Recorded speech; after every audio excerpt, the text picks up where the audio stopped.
दोस्तों, आपका प्रदेश टुडे में आपका स्वागत है। धन्यवाद अजय जी। सर, ये शुरुआत विश्वविद्यालय की सर कैसे शुरुआत हुई?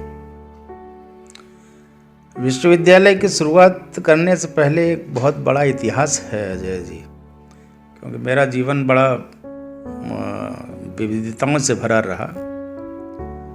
मैं शिक्षा के क्षेत्र में पहले कभी सोच नहीं पाया था कि इस क्षेत्र में आना है मुझे। मैं शासकीय सेवक था।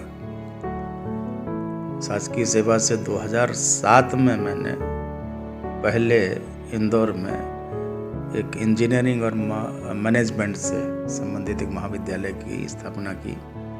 उसके बाद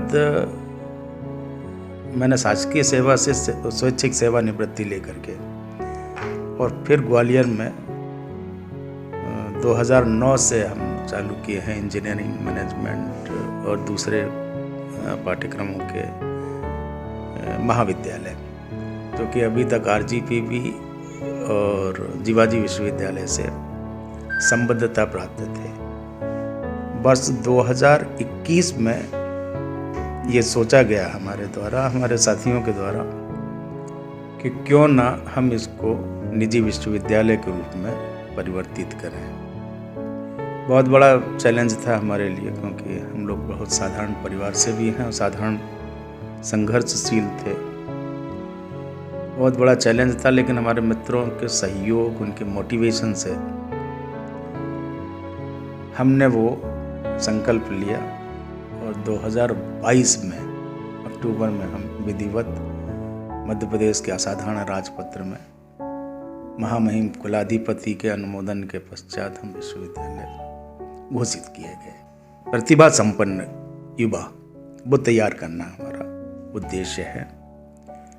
हमने परिभाषा भी इसकी बनाई है, V for vision, I for intelligence या K for knowledge, R for research, E for emotions, N for nurturing and T for talent.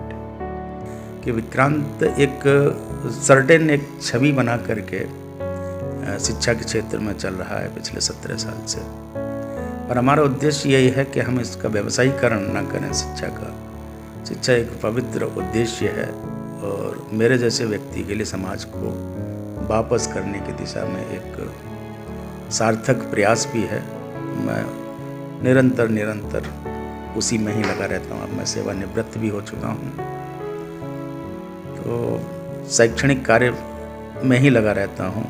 विषय में जहाँ तक आपका प्रश्न था कि क्या सुविधाएं, जो बेसिक सुविधाएं होती हैं आधारभूत, जिनमें कि क्लासरूम, उनके फर्नीचर्स, उनके लाइब्रेरी की बुक्स, प्रयोगशालाएं, खेल के मैदान इत्यादि इत्यादि। इसके साथ साथ मेरा ये दृढ़ विश्वास है कि गुरु, प्रशिक्षक जब तक योग्य नहीं है तब तक हम कितने भी दीवारों कैसी भी बना दें दीवारें, उससे बहुत ज़्यादा मकसद सॉल्व नहीं होता। और पेपर की डिग्री लेकर के जब युवा बाहर निकलता है, नौकरी योग्य नहीं होता है, तो बहुत फ्रस्ट्रेट होता है।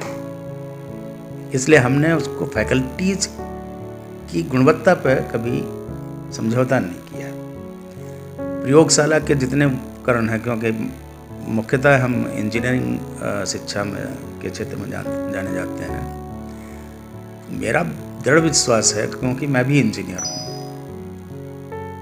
मेरा दृढ़ विश्वास है कि इंजीनियरिंग केवल और केवल प्रायोगिक ज्ञान ही इंजीनियरिंग है। जो क्लासरूम का ज्ञान है वो इंजीनियरिंग पर्याप्त नहीं देता, वो एक प्रिंसिपल हम सिखा देते हैं, लेकिन व्यवहारिक ज्ञान ही अल्टीमेटली ऊपर तक ले जाता है बच्चे।